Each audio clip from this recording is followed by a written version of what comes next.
A venda dos coches híbridos eléctricos toma impulso na Barbanza. Os vehículos híbridos autorrecargables son os que están a ter máis demanda na actualidade.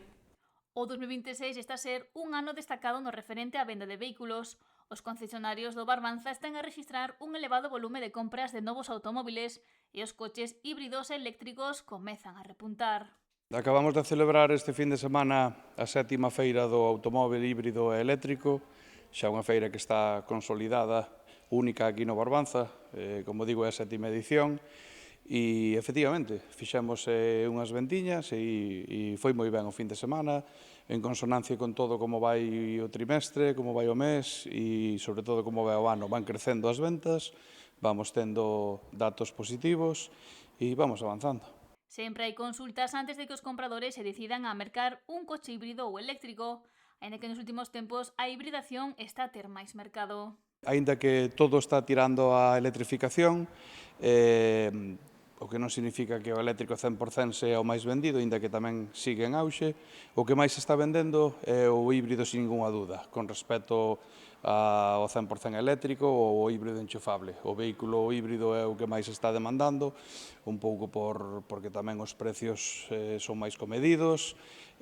o coche medio, que é o que máis se usa, tamén tira por ese sistema de hibridación normal, de autorrecargable, sin necesidade de ter que enchufalo, e iso é o que máis está demandando ahora mesmo a xente. Unha das razóns que levan os condutores a optar por este tipo de coches é o aforro. A parte de que, bueno, todos os programas de axudas, tanto sexan autonómicos como estatales,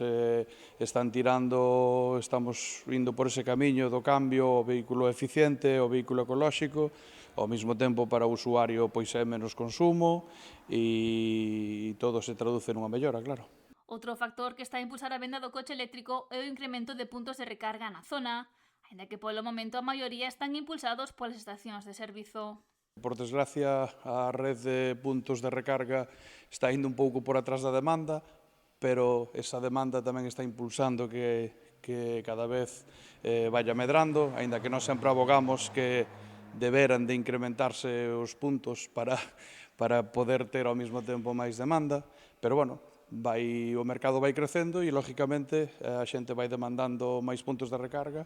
e as empresas estánse dando conta de que é unha necesidade e son as primeiras que están tirando desto. Esperemos que as administracións tamén se den conta e tamén poñan puntos de recarga públicos, que é o que demandamos nós. Unha das preocupacións que xira alrededor dos coches eléctricos é o problema medioambiental das baterías, algo que Muñiz sinala ten xa alternativas.